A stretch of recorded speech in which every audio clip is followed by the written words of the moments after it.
guys, it's Trina, and I'm here with one of my favorite authors. I'm Mindy McGinnis. I'm one of Trina's favorite authors. It's the best introduction ever. Perfect. I didn't know you were going to say that. I'm one of Trina's favorite authors.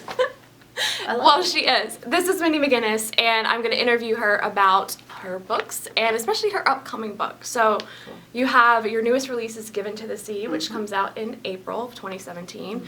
And would you tell us in your own words what it is about? Sure. I'm really excited about it because it's my first fantasy, and it's about a island country, like island continent, and the people that live on it, they believe it's the only land anywhere. And they find out that the sea levels are rising and they're not going to stop. And there's basically 4 different cultures, and they all figure out right around the same time that this is happening, and everybody is panicking and thinking, okay, we have to make sure we're the ones that have control of the land so that we live the longest. Whether there's, a final cutoff point for everyone or not, we want to make sure that we live the longest. And so basically the answer then is that they're all just going to kill each other. And so that is the plot. I went from there not being enough water and not a drop to drink, there not being enough land. Oh my gosh, I didn't put that together, but that's amazing. Yeah, and Given to the Sea. Love that. I'm excited about it. How did you come up with the idea for a world like that? Well, I came up with the idea because there's specifically a character who, there's 4 different POVs, and 2 of them are first person and 2 of them are third, and then in the sequel, they flip the POVs, the first person and third person switch. And in Given to the Sea, the main character, the first voice you hear is Kosa, and she is what's called the Given. And one of the cultures, which is called the Land of Still, and it's a very peaceful, kind of medieval type, a castle, princes, kings, stuff like that. And they were struck by a tidal wave, like time out of mind. It's a legend to them. And they believe from this time on, they have sacrificed a maiden to the sea every generation to keep the sea happy. And there's basically a girl born every generation who has, she's the Given because she has spasms. She dances, they call it dancing, and she dances into the sea like the sea is calling her. And I got that idea from a disease called Huntington's chorea, and it's actually called the dancing sickness. It's what Woody Guthrie died of. And I just ended up reading about this, and I was fascinated by it because apparently it's a highly genetic disease, and a bunch of New England families are actually stricken with it, and basically you have a 50-50 chance of passing it to your children, and it doesn't manifest until you're in your 20s, so you don't know if you have it before genetic testing. You didn't know that you had it until you started having spasms. And I read a book called The Woman Who Walked into the Sea. If I'm remembering correctly, there's a woman who had lived into her 30s or 40s possibly, like she had lived longer than normal, and she thought she was safe, and she started to have the spasms. And this is a true story. And so she was like, nope, and walked into the sea and drowned herself rather than have this Huntington's disease. And the whole idea of Huntington's is that you can't control your muscles. You're not in control of your body anymore. And I couldn't help but think, what if she didn't walk into the sea? What if she didn't mean to? What if her limbs just took her there? Wow. And inside she was thinking, please don't do this, someone help me. But her body was making that decision for her. And that's what's going on with the Given in these books. And so that's where the idea of the Given came from. And then I'm like, well, what would a culture do with someone that does this? And then I thought, oh, this is what they would do. And then it just built from there. That's how my brain works. Yeah. You mentioned that there would be a sequel where the points of view switch. Is it going to be just 2 books, or will there It's just 2 right now. The sequel is called Given to the Earth. It'll be out in April of 2018, supposedly. And the POVs will switch so that the 2 voices in Given to the Sea that are third person will be first person in Given to the Earth, and then there's actually 2 more POVs added. I think there's 6 POVs in Given to the Earth. That was fun. Well, you mentioned they both come out in April. April's my birthday month. Oh, well, see, no, Given to the Sea comes out the day after my birthday. Well, see, I did that on yes. purpose. I know, yes. Yeah. Obviously, you had to. Mm-hmm. This is your first time writing a fantasy novel. Yes. Was it difficult to transition into the genre? It was the hardest thing I've ever written. Oh, yeah. And I include A Madness So Discreet in that, which I researched for 18 months before I wrote. Writing fantasy is really hard, and the reason why is because when you are writing, like, say, The Female Species, or you're writing something that's a contemporary, if I say to you that my character goes to Harvard and drives a Mini Cooper, you can assume 30 things about that person already. If I tell you that someone is the last of the Indiri tribe, that means nothing to you. You have no idea what that means. And so I have to tell you, and I have to make it interesting while I'm telling you. And I have to keep everything, without giving you an information dump or bullet points to explain this to you, I gotta work all that into the narrative, and that is really stinking hard. And so writing a fantasy was the hardest thing I've ever done, for sure. I'm not a writer, but I don't know how people do it. I'm not sure how I did it. Like, we'll have to see. Well, what I love a lot about your books is that you're very versatile. You have written across many genres. You've got the post-apocalyptic duology, historical book, a contemporary, this one is a fantasy, and then I know This Darkness Mine coming out in this fall is like paranormal. Well, it's a psychological thriller. Okay. Yeah, and I got that wrong. Well, it originally, it kind of has like an edge to it where there is something going on. This Darkness Mine, it comes out October 10th, and the whole idea is that there is a girl who's very type A, like she's a good girl, perfect, etc. Well, she tries to be perfect. And she's always been right and good. And then her senior year, she starts to have what she calls like bad impulses. She wants to like drink, she wants to have sex, she wants to smoke a cigarette, and she's attracted to the bad guy, right? And so she's just like, what the hell is this? This isn't who I am.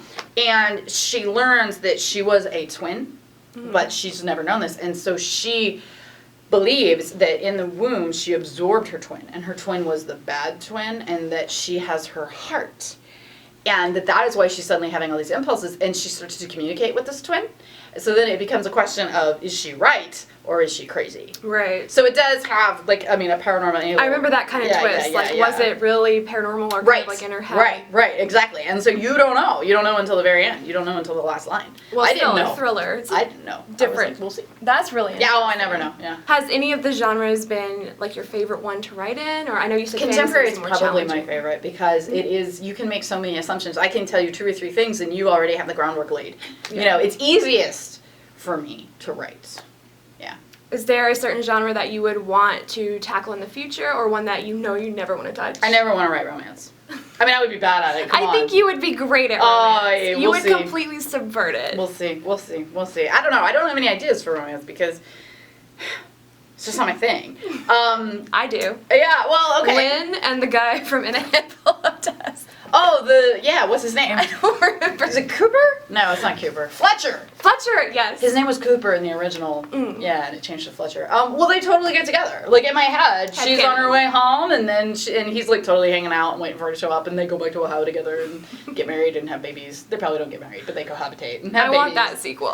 Yeah, well, and I'll probably never write it because I write for teens, and so, you know, Lynn's an adult, They're and adult so I'll characters probably never write that. But if I do ever write in that world again, I would write a prequel, and I would write Stebbs and Mother as teenagers. Oh my gosh. Yeah, like right when the shortage is happening and all the shit's hitting the fan. I would read any book set in that world. I would like to go back there. Like, we'll see. Yeah, if there's room for it. I haven't written a sci-fi. I don't know that I'm equipped for that. I don't know. Like, that's a good question. I have a book that I want to get published someday, and it's like a urban fantasy. It's like humor. Urban fantasy, and so it would be like Buffy meets the X-Files. It would be like the episodes of the X-Files that are just quirky as hell, you know. And I would like to get that published someday. That would be fun. Out of all the books that you have written, do you have one that stands out as your favorite, or a favorite character? I think that Amanda's So Discreet is probably has the most craft in it. You know, a favorite character, I don't know. Actually, you know what? Stebbs is my favorite character, and he's not a main character. And he is my favorite character I've ever written. I love that man. He's amazing. I love Stebbs. I want to marry him. He's a prominent character. I love him. He's amazing. He's my hero. I know that in the panel that your last panel that I just went to, you said that you don't plot. So what does your writing process look like? It looks like chaos. I write beginning to end. Like, I start at the beginning, I write chapter 1, and then usually I know the first line. And then I just go and I see what happens, and I just let the story grow organically. And Beth Revis said that, like, she's like, no, I can't do that, that's a bad idea. And for her, you know, that doesn't work because, like, for her, it grows organically, like, as a tumor. It's a mass. It doesn't work. And for me, it does come out linearly, and I'm very lucky in that, and I realize that. But, yeah, I just write from beginning to end, and I usually don't know what's going to happen. I usually don't know who's going to die and who's going to live and how people are going to die. Like, it just happens. And sometimes I'm even surprised to be writing. I'm like, oh my gosh, you know. And so it's fun. It makes it more fun for me if I don't plot. What is the best writing advice that you've ever received? I had a friend who actually read that book that I was telling you about, the urban fantasy. Her name's Mercy Kate Connolly. She wrote Monstrous and Ravenous. They're really good. And she had read that book a million times, for like seriously a million. This book has been like simmering in my brain pan for 15 years. Humor is really hard to write. When you're in front of people, it's like you can use voice inflection and you can use movements and you can use your face. And it's like you can have all these different ways you can make people laugh. But when you're stripped down to text, it's very difficult to make people laugh. You can make someone cry before you make someone laugh. So humor, I think, would be the hardest thing to write. And I just digressed. Anyway, Marcy Kate has read that book that has quite a humorous edge to it. And it was written in first person past. And she told me, she was like, Mindy, you need to make this present because that is just more fitting and it just brings your audience into the moment. And also because the narrator is in danger, her life is in danger, that's part of the plot, it's past tense, so we know she survived. So she's like, you're really eliminating some tension here by not making it present. And I didn't want to make it present because everybody was doing first person present then because of Hunger Games. And I was like, no, I'm not going to do that because everyone else is doing it. And she said, try it. And I did, and it was better. The book was better for being in present. So I think just try everything. Like, that is the best advice I've ever had, was try it, see what happens. I follow you on Goodreads, so I know that you are frequently like updating your status that you're reading some kind of Yes. current YA or some upcoming releases. Yes. What is the best book that you have read this year so far? The Hate You Give. By Oh Angie yeah, Thomas. I'm reading that right now. Oh, it's awesome. Yeah, it's amazing. I love it. It is as good as everyone says. I love that book. It was stunning. I was really fortunate. I got an ARC, and I Yeah. was very excited to read it. Mm-hmm. Nice. Mhm. And then what is an anticipated release for the rest of the year that you're looking forward to? It just came out. Ibby Zaboy, I think is how you pronounce her name. It's called American Street. Oh, yeah? Yeah, and it's like Haitian, and I really want to read that one. And I've met Ibby, and she's really cool, and I really want to read the book. And I don't actually own it yet, and I need to make sure that happens. I'm really excited for that book. That's all my question. I want to tell you, I'm excited about the book that I'll have coming out in the fall of 2018. I need to start writing it. Right now, it's titled North Country, and it kind of returns to Not a Dr. Drink and In a Handful of Dust, that kind of setting, even though it's a contemporary. And it's about a girl who is out with a group of friends, and they are just spending the night in the woods, and she gets in a fight with a boyfriend, and she's drunk, and she's pissed, and she wanders off away from the camp, and she's an accomplished backpacker, and everyone thinks she just went home. She didn't. She's drunk, she wanders off trail, she passes out, she wakes up, everybody's gone, she's off trail in the Appalachians, and the entire book is her lost. And so I'm calling it Drunk Hatchet with a Girl. So imagine, like, you're drunk, you pass out, and you wake up, and then you're in the woods. This is why she's my favorite author. Oh, and I got the idea because I was with my boyfriend, and we were in Elk National Park or Elk State Forest. Boyfriend is a wonderful person, and I trust his instincts, but he's not very good at, like, judging distances. So we were in the middle of nowhere, and we'd taken we were hiking, and then there was a loop. There's an extra loop, and we get to the map, and it didn't have distances on it. And he's like, I want to do this loop. I said, I don't think we have time. And he's like, no, we do. It's not that bad. And I'm just comparing the loop to how far we already come and the light that we had left. And I was like, but I'm working on being nicer. And so I was like, okay, cool, we can do it. We got out of there at 10 o'clock at night. It was pitch black. And we're talking, it's a state forest. It's not a state park. Like, this is not wide trails. This is blazes on trees. There's hardly a path. And we both had our phones, and we're holding them up to see if we can see the blaze so that we can, and both of our batteries were dying, and I was like, we didn't have anything on us. Like, we weren't backpacking, we were just hiking.